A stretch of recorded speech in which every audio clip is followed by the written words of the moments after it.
నమస్తే అన్న, అందరికీ నమస్కారం. కువైట్లోని భారతీయులకు యూసఫ్ కార్గో వారు గుడ్ న్యూస్ చెప్పారు. ప్రస్తుతం యూసఫ్ కార్గోలో ఆఫర్లు నడుస్తూ ఉన్నాయి.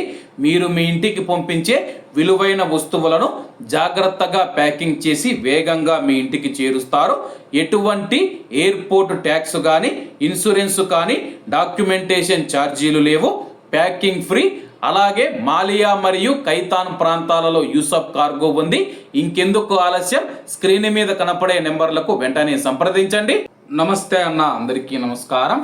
కువైట్లోని ఆల్ ముత్లా ప్రాంతంలో 2 దినార్ల కోసం ఒక ప్రవాసుడిని కువైటీ పౌరుడు చంపాడు. అలాగే ఈ కేసుకు సంబంధించి కువైట్ కోర్టు సంచలనమైన తీర్పునిచ్చింది. వివరాల్లోకి వెళితే కేవలం 2 దినార్ల విలువైన బకాలాలో కొనుగోలు చేసిన వస్తువులకు డబ్బులు చెల్లించకుండా పారిపోతూ ఉండగా ఆ యొక్క దుకాణంలో బకాలాలో పనిచేస్తూ ఉన్న ప్రవాస కార్మికుడు ఆ యొక్క కారు వెంట అయితే పడడం జరిగిందనమాట.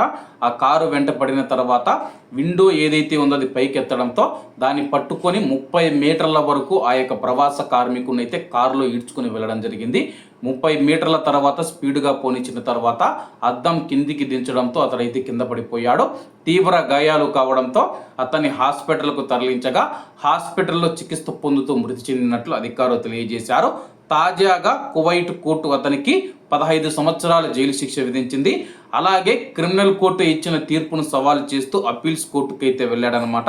అప్పీల్స్ కోర్టులో విచారణ ప్రకారం ఆల్ ముత్లా ప్రాంతంలోని ఒక కిరాణా దుకాణంలో బకాలాలో జరిగిన ఈ సంఘటన నిందితుడు 2 దినార్ల విలువైన వస్తువులకు డబ్బు చెల్లించకుండా వెళ్ళిపోవడానికి ప్రయత్నించారు. దుకాణంలో బకాలాలో పనిచేస్తూ ఉన్న ప్రవాసుడు ఆపడానికి ప్రయత్నించగా ఆ వ్యక్తి బాధితుడిని సుమారు 30 మీటర్ల దూరం వాహనంతో ఈడ్చుకొని వెళ్లి వేగంతో పోనిచ్చాడు. ఈ ఘటనలో ఆ యొక్క ఉద్యోగి ప్రాణాంతక గాయాలతో మరణించాడు. ఘటన అనంతరం జరిపిన దర్యాప్తులో నిందితుడిని పోలీసులు అరెస్టు చేశారు.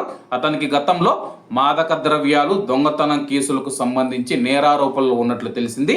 అప్పీల్స్ కోర్టు అసలు తీర్పును ధృవీకరిస్తూ ప్రాణాంతక దాడికి విధించిన 15 సంవత్సరాల జైలు శిక్షను కొనసాగించింది.